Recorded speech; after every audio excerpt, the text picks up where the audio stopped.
Hi everyone, I'm Sarah Allen, and I'm going to do my case study over a case in Chapter 1 that is called Elder Suicide or Dignified Exit. So basically, this elderly man writes a letter about his life and his take on being older and the effects that it's had on him and his family and his kids. So pretty much, his wife has already passed away. His kids are all older and they live in different cities with their own families and have their own careers and their own lives. And the man is getting older, so he's not really able to take care of himself as good as he used to be on his own. So he feels like he only has two options, which would be go to a nursing home where someone is going to take care of him that he doesn't know and that he doesn't trust, or to move in with one of his kids so that they can help take care of him, which he also doesn't really want to do because he doesn't feel like it's fair to disrupt their lives and everything they have going to stop and have to take care of their father and revolve their life around him whenever there could be another option. So basically, it's become like hard for him to walk. He's on a lot of different medications. He has prostate cancer and he's starting to develop skin cancer in different spots of his body.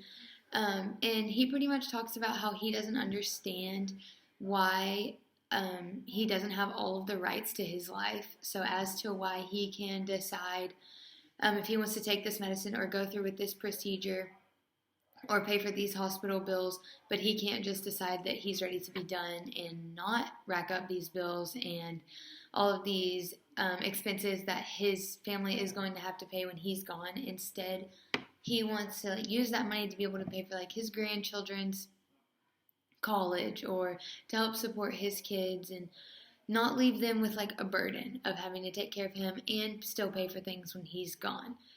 So, he's tired. Pretty much there's nothing left for him here. He talks about how he's lived his full life and he's lived the best life that he could possibly imagine with his wife and his family. And he's ready to be done pretty much, but he doesn't want to be just another number and just another case that's considered a suicide or just another thing on the list of elder suicides that have happened, which he says obviously there's a reason for that. If there's so many elder suicides, then something should be done about it because all of these old people aren't just killing themselves because they have a mental illness or because something is going seriously wrong with their lives. I think it's just because they are ready to be done and they don't want to keep on paying for unnecessary bills and medications and surgeries whenever they know that it's not going to ultimately treat their problems and make them live much longer than they already are going to. So pretty much his letter goes out with the last sentence that states, "How can choosing to end my own time be considered anything other than a most dignified final exit?"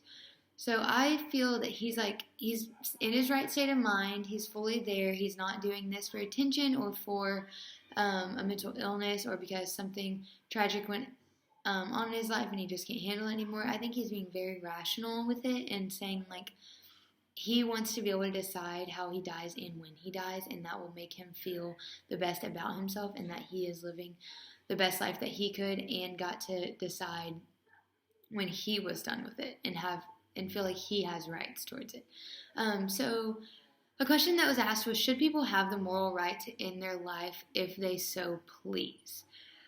So I kind of have two answers on that. I don't think someone should just decide if they get to end their life because there is certain circumstances where there is a mental illness or there was just a tragic event that they don't think they can get through, but they can, and just time has to heal that. Things like that. So I think it's kind of an ethical dilemma, which is what we talked about a lot in Chapter 1, because no, you can't just give everyone the right to be able to use this assisted suicide because obviously anytime that something is given as a right, everyone is going to overuse it or is going to take advantage of it. So no, I don't think that everyone should have the right to just end their life if they choose, but I think you have to look at the consequences. So if an older person kills himself, I think there will be or not kills himself, uses assisted suicide, there's going to be less consequences because most of his family is gone or they are suffering from watching him die a slow death and in pain. and they are having to be the ones to take care of them and taking time out of their own life, as to where a younger person uses assisted suicide and all of their family has to suffer from this death that they weren't prepared for and that didn't need to happen, and that it wasn't the right time for.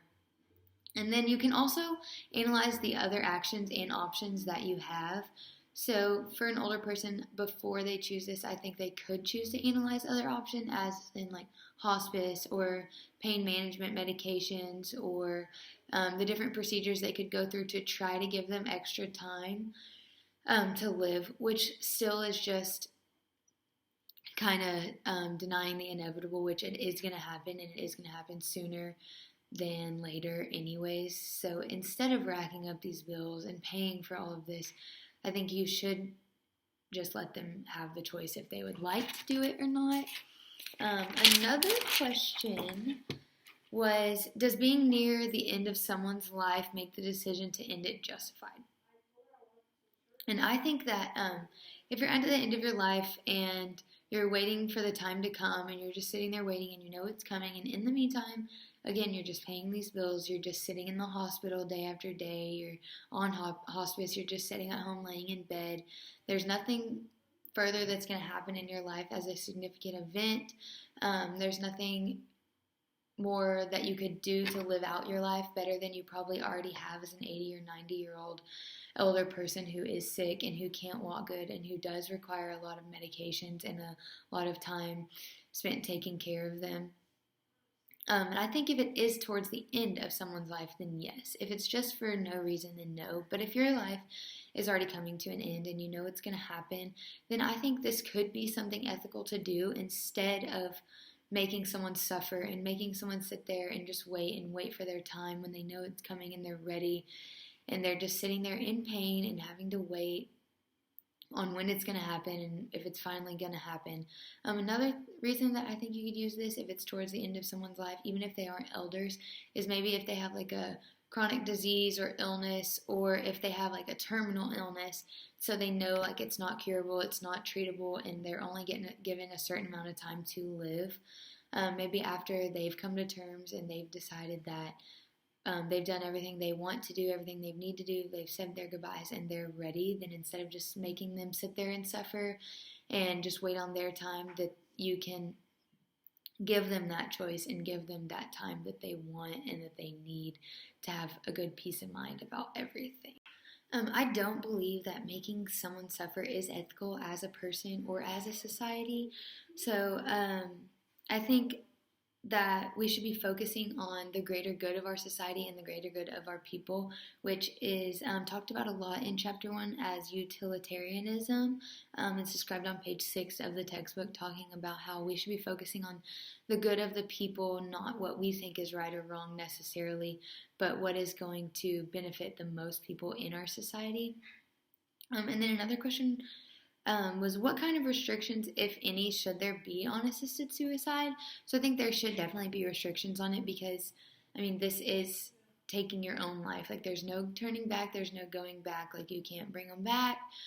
So I think there should be some restrictions, as in, like, making sure someone doesn't have a mental illness and they are in their right state of mind when making this decision, and they know what they're choosing and what they're deciding and the consequences of it.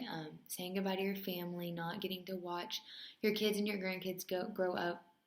I think this could also be like a family matter. So maybe you have to get together with your family and talk about this with all of them and come to an agreement, or all decide that this is a good idea or not a good idea.